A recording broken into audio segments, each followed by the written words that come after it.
Sophia's problems started at my 12-week scan. They first picked up a brain abnormality, and I was sent from one hospital, a local hospital, to the RVI in Newcastle. And from then on in, they just found that there was lots of different abnormalities with Sophia, that she had brain abnormalities, she had heart abnormalities, vein abnormalities. So I was scanned weekly, and it was quite difficult. Keep going up every single week and being told there's something else. And we were offered, to end the pregnancy. It wasn't looking good for her, but we just chose not to, and we chose that actually, no, I could feel her moving, I could feel kicking, I could feel things like that. So we decided, no, we would continue with the pregnancy. Main conditions are something called hydrocephalus, which is she has extra fluid on her brain, and that she has a VP shunt for that with 2 draining catheters, and that goes in her head, it goes down her neck, and it drains into her tummy. She's had a lot of issues with that because her hydrocephalus is quite complex. She's had lots of surgeries, I think on number 13 or 14 now, brain surgeries for that one.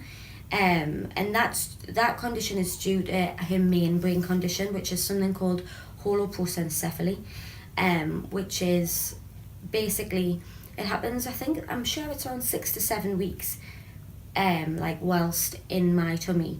And the brain, Sophia's brain fused together at the front. So normally you have 2 halves of a brain, and the best way to explain it is that the front part of Sophia's brain is all fused and tangled together. And she's also missing the middle part of her brain, called the corpus callosum. So that kind of rounds up everything else. So then due to that, she has problems with her heart. She has congenital heart disease. She has something in her neck called internal jugular phlegmectasia. She has epilepsy. She's button fed, so she takes all of her milk via a gastrostomy in her stomach. She has physical problems, communication problems, sensory problems. She has a visual impairment. So it all just comes in amongst from the holoprosencephaly, stems everything else. Obviously, my 12-week scan, I was just sat having a normal scan, and the sonographer went silent.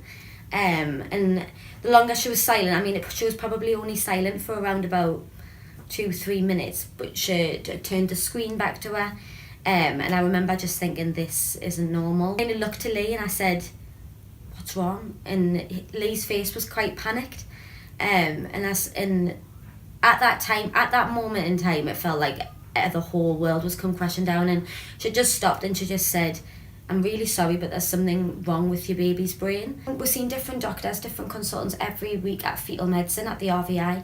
And every appointment was hard and emotions were all over, but we were just positive. That's all I can say really about that. We just really held our own, and we just thought, no, if we believe in her, she'll believe in herself, and we'll just get through it.